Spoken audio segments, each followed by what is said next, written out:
का करायली ग आई माझं तू? शिकू दे की मला थोडे दिवस अजून. तुम्ही मला एवढे दिवस वाढवलं, वागवलं, खेळवलं. आई मला सांग, तू तुमच्या मी ओझं बनायले का आता? तसं नसते ग पिंकू बेटा. मुलगी कितीही लाडाची राहू, तिला एक ना एक दिवस जावंच लागते आई वडिलांना सोडून तिच्या सासरला. आई, असे का नियम बनवलेत बरं? मुलीलाच का जावावं लागते? पिंकू, मी पण खूप लाडाची होते ग माझ्या आई वडिलांची. मी पण खूप रडले होते माझ्या सोयरिकीच्या टायमिंगला. माझं पण कोणी नाही ऐकलं. शेवटी मला यावं लागलं ना माझं घर सोडून माहेरचं. आई, तू बाबाला सांग ना बरं प्लीज, मला ग्रॅज्युएशन तरी कंप्लीट करू द्या म्हणावं. पिंकू बाई, तू एवढी नर्वस काऊन व्हायलीस ग? अजून तुला पोरगं बघायला आलं नाही, रडणं पडणं तुझं सुरूच आहे. काय काय इमोशनल ड्रामा करायलीस माझ्यासमोर. बाई पिंकू, लक्ष देऊन ऐक माझं. जवान पोरगी किती दिवस पण घरामध्ये राहिलेली लोकांना बरं दिसत नाही ग. पण आई, मला पण समजून घ्या ना. जेव्हा माझी आता इच्छाच नाही लग्न करायची, शिकायची इच्छा आहे माझी, तर तुम्ही मला सगळेजण जबरदस्ती का करायला बरं? ए आई, आई के मला जबरदस्ती पाठवू नको असं आताच लग्न करून. ए आई, मला तू तरी समजून घे ना. बाबा तर माझा एक शब्द पण ऐकत नाही. बाबाचा स्वभाव खूप रागीट आहे. आई, 9 महिने मला तू पोटामध्ये ठेवलं. मी काय म्हणाले तुला काऊन समजना गेले बरं आज? मी एवढं काय जड झाले बरं तुम्हाला? बाबा पाहुणे यायला फोनावर फोन करायला तर माझ्या सोयरिकीसाठी. एवढी काय मोठी झाले बरं मी की तुम्ही टेन्शन घ्यायले माझ्या लग्नाचं? पिंकू, असं काही बोलून मला पण काऊन रडवायली ग तू बाई? मग काय बोलू आई, तू तरी मला समजून घ्यायलीस का? बोल ना बाबाला, मला आताच लग्न नाही करायचं म्हणावं कोणत्याही पोरासोबत. माझ्या मैत्रिणी बघ मोठे मोठे डिप्लोमा करायला आता. त्यांचे मायबाप तर करणं गेलेत ना त्यांच्यासोबत जबरदस्ती लग्न करतो म्हणून. आई, मी दिसायला खराब नाही, काही नाही, चांगली आहे. कोणता पण मुलगा पसंत मला कधी पण करेल ग. पण तुम्ही एवढ्या लवकर माझ्या लग्नाचा विचार का करायला मला पण कळना गेले. पिंकू, लिहिलेलंच आहे ग बाळा हे सगळ्यांच्या पोरीच्या नशिबामध्ये. पिंकी, तू तुझा त्रास मला सांगायलीस की आई मी आताच लग्न नाही करणार, मला दूर का करायला तुम्ही तुमच्यापासून? अगं, माझा विचार कर की माझ्या एडीचा 9 महिने तुला पोटामध्ये मी कसं ठेवलंय, कसं माझ्यापासून तुला दूर करू मी?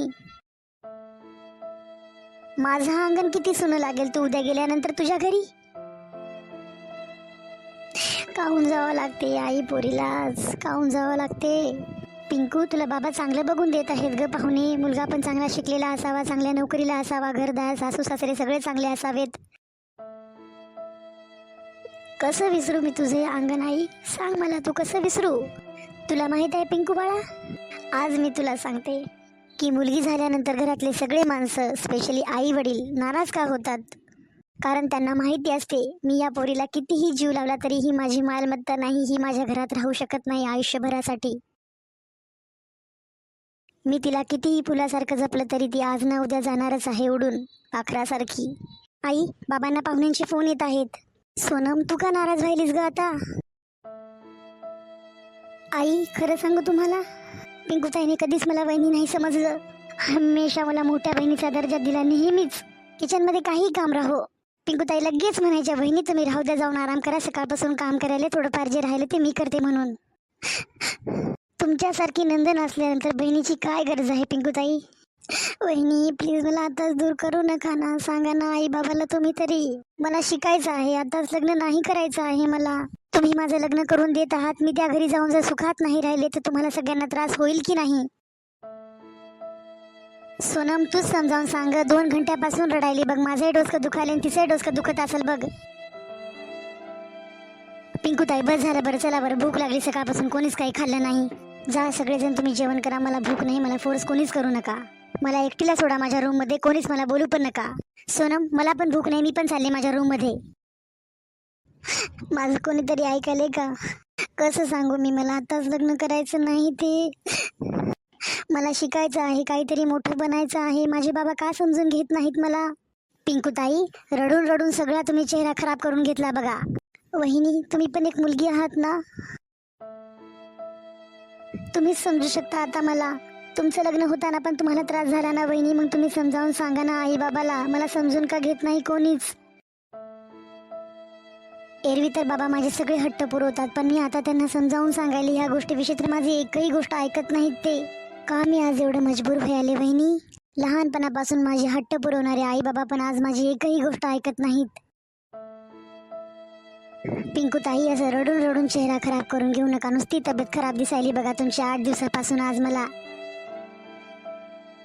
चला बरं काहीतरी खाऊन घ्या. तुम्ही सकाळपासून रडायल्यात म्हणून आई पण तिकडे रूम मध्ये बसून रडायल्यात.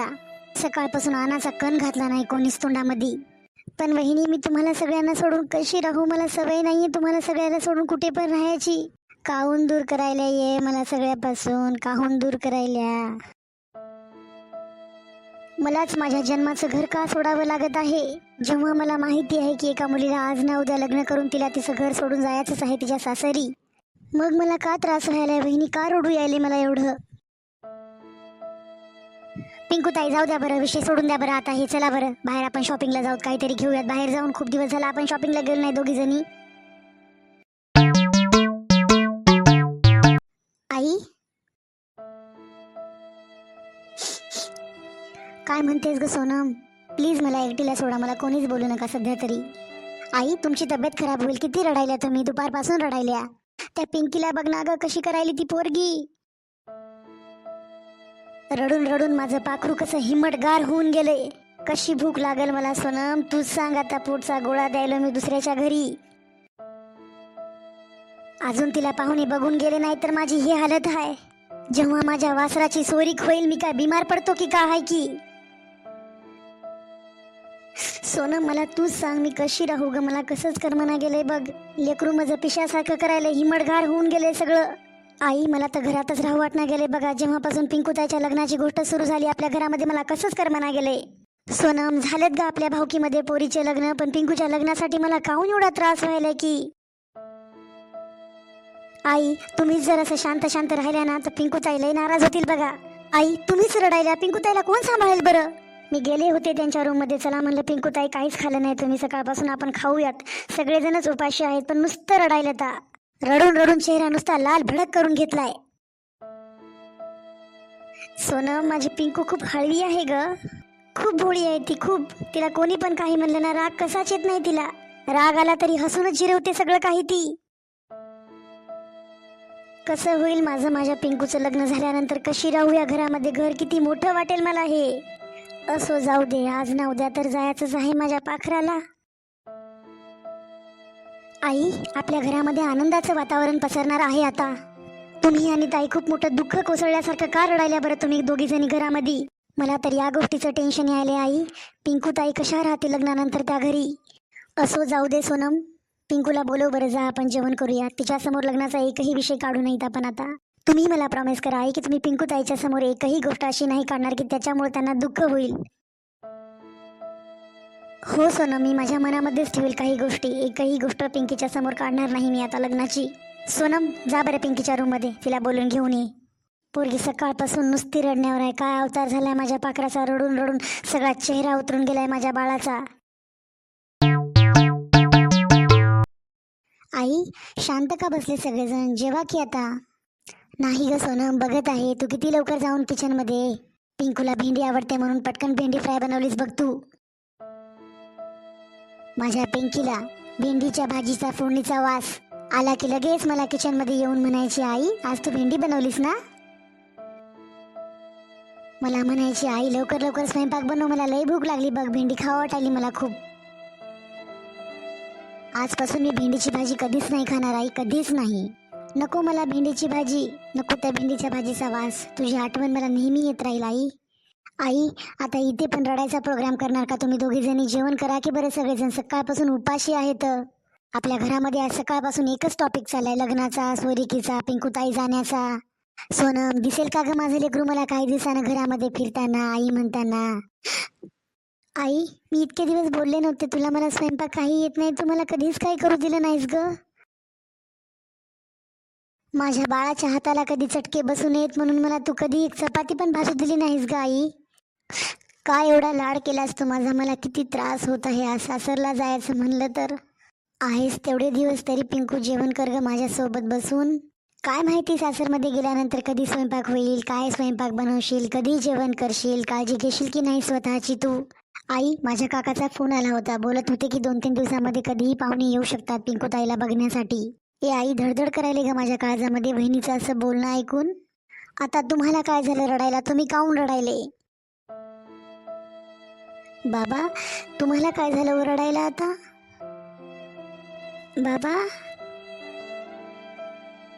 आई, मी गेल्यानंतर माझी आठवण तर येईल ना ग तुला खूप. पिंकू, आज फर्स्ट आणि लास्ट वेळेस आहे माझ्या घरामध्ये भेंडीची भाजी बनवली मी. याच्यानंतर भेंडीची भाजी माझ्या घरामध्ये पण येणार नाही बघ. पिंकू, आईसाठी मुलगी म्हणजे तिचं अपूर्ण राहिलेलं स्वप्न पूर्ण होण्याची सुरुवात असते बघ. तुला मी सांगते, ती प्रत्येक भूमिका निभावत असते, पण जोपर्यंत ती आई बनत नाही ना तोपर्यंत तिच्या बाईपणाचा अर्थ पूर्ण होत नाही. बाबा, एवढ्या लवकर लग्न तुम्ही माझं का करत आहात? काय आज मी तुमच्यावर ओझं झाले बाबा? एवढी मोठी आहे मी, माझं वय एवढं झालंय काय? माझ्या मैत्रिणी माझ्यापेक्षा किती मोठ्या आहेत बाबा. त्यांचे वडील तर करत नाहीत ना त्यांचं लग्न एवढ्या लवकर, मग माझं तुम्ही का करत आहात? पिंकू, तू अगोदर तुझं रडणं बंद कर बरं. मग माझं लग्न तुम्ही एवढ्या लवकर का करत आहात? मला नाही करायचं बाबा एवढ्या लवकर लग्न. मला खूप रडू यायले, मी तुमच्या सगळ्यांपासून दूर जाणार आहे ते. पिंकू, तुला काय वाटतं? मी तुला एवढं लहानाचं मोठं केलेलं आहे. मला त्रास होत नाही बाळा तुला दुसऱ्यांच्या घरी पाठवताना? पिंकू, तू आणि तुझी आई किती सहजपणे रडताना, की एकमेकींचं दुःख सांगता एकमेकींना. पण मी तर कोणासमोर रडू पण नाही शकत ग. मी माझं दुःख कोणाला सांगू? या हातानं तुला लहानाचं मोठं केलं, तुला कसं पाठवू मी दुसऱ्याच्या घरी? तुला काय सांगू बाळा, तुझ्या काय काय आठवणी आहेत माझ्याजवळ लहानपणापासून खेळलेली, माझ्यासमोर फिरलेली तू. बाबा मला हे नाही पाहिजे, बाबा मला असं नाही पाहिजे, मी तसं नाही घेणार, मला इकडे जायचं आहे, मला ते पाहिजे, मला हे नाही घ्यायचं. आम्हाला पण दुःख होतं पिंकू, पण आम्ही नाही दाखवत. तू आणि तुझी आई एकमेकींसमोर रडून तुम्ही दुःख तुमचं हलकं करता, पण मी कोणासमोर रडू? एवढीशी होतीस तू, अशी छोटी, जेव्हा तुला पहिल्यांदा मी माझ्या हातामध्ये घेतलं होतं. आता का मी खूप मोठी झाले का बाबा? तुमच्यापासून का दूर करताय मला मग तुम्ही आता?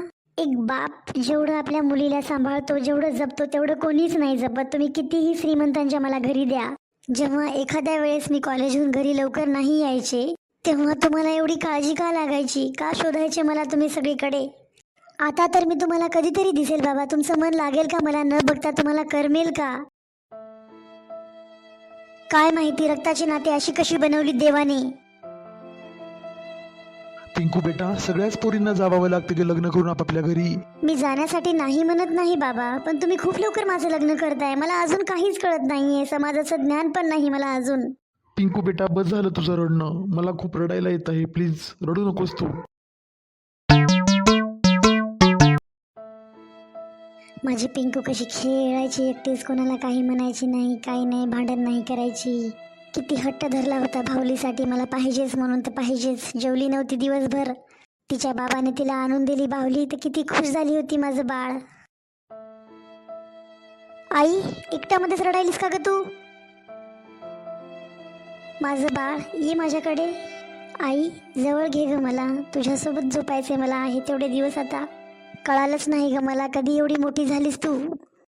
आई, मी थोडं जरी कुठं पडले, मला काही जरी लागलं तर माझ्या पहिले तुला त्रास का व्हायचा ग? तू कधीच मला एकटं नाही सोडलं, आणि आता आई, मी तुझ्यावर एक कविता लिहिली, ऐकशील का? तुझं मी काही पण ऐकल ग पिंकू, बोल तू फक्त. ठेस लागता माझ्या पायी, वेदना का होतात तिच्या जीवी. 33 कोटी देवामध्ये श्रेष्ठ मला माझी आई, माझी वेडाबाई, माझी पिंकू. पिंकू बाळा, कोणाचे पण आई वडील लेकीचं कधी वाईट विचार नाही करत ग. त्यांना वाटते लेकीचं चांगलंच व्हावं दिल्या घरी. आई, तुझं आणि बाबाचं काही पण चुकत नाही. तसं बघायला गेलं तर मला लग्नाला नकार पण नाही माझा. माझं फक्त एवढंच म्हणणं आहे की मला थोडे दिवस शिकू द्या अजून, नंतर तुम्ही तुमच्याच मनावर लग्न करा. पिंकू, मला खरं खरं बोलशील एक गोष्ट मी तुला विचारू का? आई, तुला मला काही विचारायला परमिशन घ्यायची काही गरज नाही. तू माझी आई आहेस, मला काही पण विचारू शकतेस. पिंकू, एरवी पण आम्ही तुझ्या लग्नाचा विषय काढायचो, पण तेव्हा तू एवढी रडायची नाहीस. आत्ता खूपच रडायलीस. काय झालंय? तुझ्या मनामध्ये कोणी मुलगा आहे का दुसरा? मला सांग ना बाळा तू मला सविस्तर सांग त्या मुलाविषयी. मी बाबाला पद्धतशीरपणे बोलेल. मुलगा वगैरे कोणी पण नाही ग आई. असला असता तर मी तुम्हाला कधीच कळवलं असताना घरी तुला आणि बाबाला. मग फक्त आम्हाला सोडून जायचं दुःख आहे म्हणूनच तू रडायलीस का? आई, कोणती मुलगी रडत नाही ग आई बाबांना सोडून जाताना लग्नाच्या टायमिंगला? तुम्ही तर मला एवढ्या प्रेमाने वागवलेलं आहे. माझे नको नको ते हट्ट पुरवलेले आहेत तू आणि बाबाने. असो, जाऊ दे, रडून काही फायदा नाही आई. तू तुझी पण तब्येत खराब करून घेऊ नकोस, माझ्या पण एक्झाम्स आहेत. पिंकू, आज संध्याकाळी आपण सगळेजण जेवण करताना बाबाला बोलते मी, पाहुण्यांना बोलवा. आई, कमीत कमी मला समर एक्झाम्स तर देऊ द्या फर्स्ट इयरची. अगं वेडाबाई, तुझं लग्न काय एका महिन्यात होणार आहे? किती तयारी करावी लागेल, तुझे किती नखरे उचलावे लागतील आम्हाला. आता पाहुणे येणार आहेत म्हणल्यानंतर दिवाळीच्या टायमिंगमध्ये तुझं लग्न होईल बघ. आता पाहुणे येतील 2-3 दिवसांनी, तू त्याला बघशील, ते तुला बघतील. नंतर तुमच्या दोघांच्या आवडीनिवडी असतील. आम्ही का तुला जबरदस्ती करत आहोत? तुला आवडलं तर हो म्हणून सांग, नाही तर नाही बोल सरळ. आणि हो पिंकू, तुला माहिती आहेत ना तुझे बाबा किती कडक आहेत ते. त्यांना तुझ्या सासरचे माणसं पण आवडले पाहिजे, मुलगा पण आवडला पाहिजे, त्याची नोकरी पण त्यांना पटली पाहिजे तुझ्या बाबांना. आणि आम्ही पण तुला बघूनच देऊ ना, तुझी सासू कशी आहे, नंदन कशी आहे, जाऊ कशी आहे, धीर कसे आहेत तुझे. सगळं फॅमिली बॅकग्राऊंड बघल्याशिवाय तुला कसं देऊ बाळा आम्ही? पोटचा गोळा आहेस तू माझ्या. पिशी आंबू माझी, नुसता त्रास जाईल 2 दिवसापासून रडून रडून. आपण रडाईल, दुसऱ्याला पण रडवायली. माझं डोसकं दुखायले ग पिंकू नुसतं. आई, मी थोडंसं जाऊन झोपते माझ्या रूममध्ये, प्लीज मला सध्या डिस्टर्ब करू नका कोणी. संध्याकाळी मी आणि वहिनी जाऊ मग शॉपिंगला, थोडंफार मला सामान घ्यायचं आहे, वहिनी म्हणू लागल्या. किती छोटूशी होती माझी पिंकू, छोटीशी एकदम डॉल सारखी. आज ती एवढी मोठी झाली की तिला बघायला पाहुणे येत आहेत, छोट्या माझ्या डॉलला. लहानपणच्या किती आठवणी आहेत तिच्या आणि माझ्या. अहो बस झालं की आता, तुम्ही रडायचे राहिले होते का? सगळेजण रडून रडून परेशान होत आहेत 2-3 दिवसापासून आपल्या घरामध्ये. सोनम खूप लाडाने वाढवलेला आहे ग आम्ही आमच्या पिंकूला. तुला पण माहिती आहे ना, लग्न झालं तसं तिचे किती लाड आहेत ते आपल्या घरामध्ये. अहो मुलगी किती पण लाडाची राहो तिच्या घरी, एक ना एक दिवस तिला आई बाबाला, भावा बहिणीला, तिच्या माहेरघराला सोडून जावंच लागते, नांदायला, सासरला. सोनम बघ ना, मी कालपर्यंत तिच्यासोबत भांडण करायचो, मस्ती करायचो, तिला मारायचो, ती रडायची, शांत बसायची. पण मला आज एवढं रडू का येत आहे जेव्हा फक्त तिची गोष्ट चालत आहे आपल्या घरामध्ये की तिची सोरीक होणार आहे, तिला बघायला पाहुणे येणार आहेत ते. सोनम जा बरं, तू पण जेवून घे आणि पिंकूला पण जेवायला लाव. आई, पिंकूताई लवकरच जाणार आहे का ग आपल्या घरातून? चिंटू बेटा, मुलगी परकधन असते रे माहेरात. काय माहिती, कदाचित त्याच्यामुळेच लोक मुलगी झाल्यानंतर एवढं नाराज होतात, स्पेशली आई बाबा, स्पेशली बाप. मित्रांनो, तुम्हाला आमची आजची स्टोरी कशी वाटली कमेंट करून आम्हाला तुम्ही नक्कीच कळवा. आजकालच्या समाजाच्या घाणेरड्या प्रवृत्तीमुळे मुलीला सगळं सहन करावं लागते. ती कुठे गेली होती, तिने कपडे कसे घातले होते, ती कोणाशी बोलते, ती कोणाशी कसं वागते, ती किती वेळात घरामध्ये येते, उशिरा येते का लवकर येते, हे सगळे बंधनं आपण मुलींनाच का लावतो? आज मी तुम्हाला सांगते, मुलगी आई वडिलांवर कधीच ओझं नसते, कधीच नसते. प्रत्येक घरामध्ये मुलगी ही माय ममतेचं दुसरं रूप असते. मित्रांनो, तुम्हाला आमचा व्हिडिओ आवडल्यास व्हिडिओला लाईक करा, चॅनलला सबस्क्राईब करा आणि शेअर करायला विसरू नका मात्र. आणि हो, आम्हाला कमेंट करून नक्कीच कळवा की कोणाकोणाच्या घरामध्ये मुलगी ओझं आहे असं समजतात.